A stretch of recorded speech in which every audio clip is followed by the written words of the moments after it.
Hello നമസ്കാരം, ഞാൻ RJ ജാനകിയാണ്.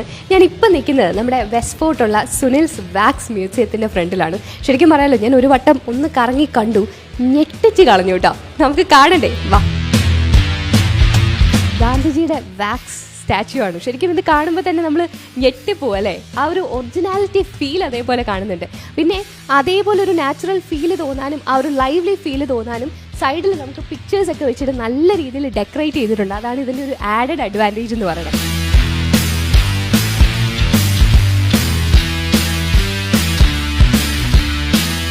ശരിക്കും നമ്മുടെ തിരുവനന്തപുരത്തിൻ്റെ ഒരു മുഖം തന്നെ ഇവിടെ നമുക്ക് കാണാൻ പറ്റും എന്ന് തന്നെ പറയണം. കാരണം സൈഡ് പിക്ചേഴ്സൊക്കെ വെച്ചിട്ടാണെങ്കിലും തിരുവനന്തപുരത്തിൻ്റെ നമുക്ക് തിരുവനന്തപുരത്ത് പുതിയതായിട്ട് വരുന്ന ഒരാളാണെങ്കിൽ എന്തൊക്കെ കാര്യങ്ങൾ കാണാൻ പറ്റും, ഇവിടെ എന്തൊക്കെ കാര്യങ്ങൾ ആസ്വദിക്കാൻ പറ്റും, അതൊക്കെ പിക്ചർ റെപ്രസെൻറ്റേഷൻ ഇവിടെയുണ്ട്.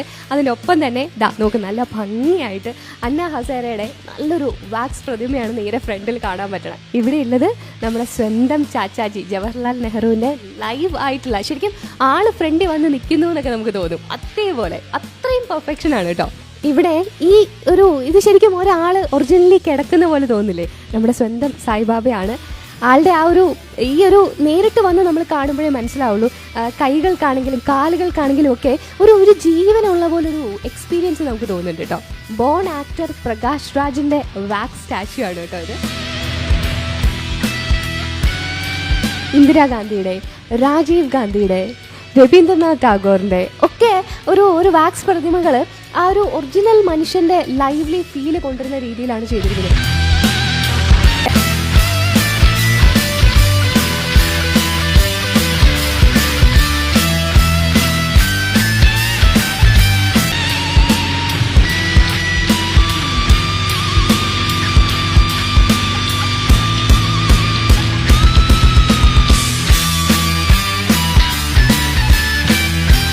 ഈ ഒരു സൈഡിലോട്ട് വരികയാണെങ്കിൽ ഫുൾ മ്യൂറൽ പെയിൻറ്റിങ് വെച്ചിട്ടാണ് ഡിസൈൻ ചെയ്തിരിക്കുന്നത്.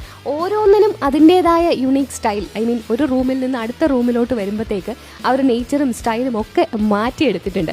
ഇനിതാ നമ്മൾ നെക്സ്റ്റ് കാണാൻ പോകുന്ന വാക്സ് സ്റ്റാച്യു അല്ലെങ്കിൽ വാക്സ് പ്രതിമ എന്ന് പറയുന്നത് ജസ്റ്റിസ് VR കൃഷ്ണയ്യർ സാറിൻ്റെ വാക്സ് പ്രതിമയാണ്.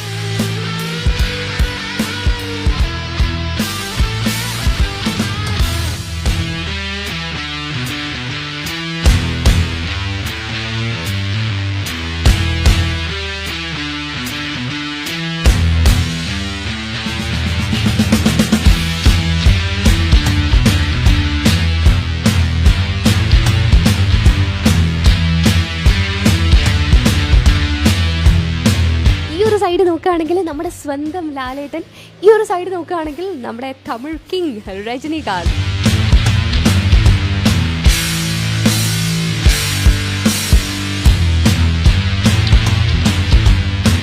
ഇന്ത്യയിൽ ആദ്യമായിട്ട് മെഴുക് പ്രതിമ നിർമ്മിച്ച ആള് മിസ്റ്റർ സുനിൽ കണ്ടല്ലൂർ, എൻ്റെ ചേട്ടനാണ്.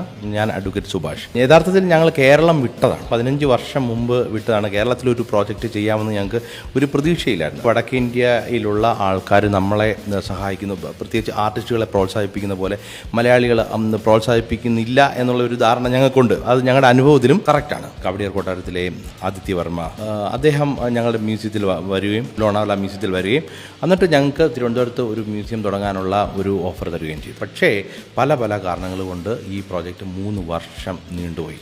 അപ്പോൾ അവസാനം കഴിഞ്ഞ 2 ദിവസം മുമ്പ് ഞങ്ങൾക്ക് ഇവിടെ മ്യൂസിയം ഉദ്ഘാടനം ചെയ്യാൻ സാധിച്ചു. ഒറിജിനൽ ഹെയർ തന്നെ നമ്മൾ സലൂണിൽ നിന്ന് നമ്മൾ കളക്ട് ചെയ്തിട്ട് ആണ് ഇത് ചെയ്യുന്നത്. പിന്നെ തീർച്ചയായിട്ടും കാര്യം നമ്മൾ ഒറിജിനൽ ഹെയറിന് കിട്ടുന്ന പെർഫെക്ഷൻ ആർട്ടിഫിഷ്യൽ ഹെയറിന് കിട്ടില്ല. അതുപോലെ തന്നെ ഈ പിരുവത്തിൻ്റെ ഹെയർ അത് ഡിഫറെൻ്റാണ്.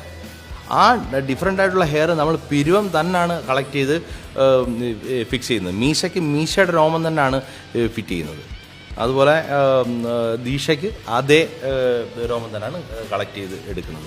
മ്യൂസിയത്തിലെ ഒരു സജഷൻ ബുക്ക് വെക്കും. വിസിറ്റേഴ്സ് വന്നിട്ട് അവർക്ക് ഇഷ്ടമുള്ള ആൾക്കാരുടെ പ്രതിമ, കൂടുതൽ വരുന്നത് സൽമാൻ, ഷാരുഖ്, സച്ചിൻ ടെണ്ടുൽക്കർ, വിരാട് കോഹ്ലി, ധോണിയൊക്കെയാണ്. ഇവരുടെയൊക്കെ മെഷർമെൻറ്റ് നമുക്ക് ലഭിക്കുക എന്ന് പറഞ്ഞു കഴിഞ്ഞാൽ ഇച്ചിരി ബുദ്ധിമുട്ടുള്ള കാര്യം. പരമാവധി നമ്മൾ മെഷർമെൻറ്റ് എടുത്തിട്ട് ചെയ്യാൻ ശ്രമിക്കും.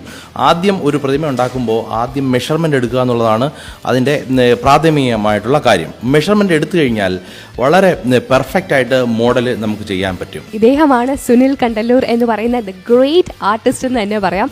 ആളുടെ ഇൻഡിവിജ്വൽ ആയിട്ട് ഈവൻ നമുക്കിപ്പോൾ ഒരു കോച്ചിങ് സെൻറ്ററോ അല്ലെങ്കിൽ ഒരു പഠിക്കാനായിട്ട് നമുക്കൊരു സ്പേസ് അങ്ങനത്തെ സാധനങ്ങളൊന്നും കിട്ടാതെ തന്നെ സെൽഫായിട്ട് തന്നെ പഠിച്ച് ആൾ ഡിസൈൻ ചെയ്തതാണ് ഇവിടെ നിൽക്കുന്ന ഓരോ വാക്സ് പ്രതിമകളും കേട്ടോ.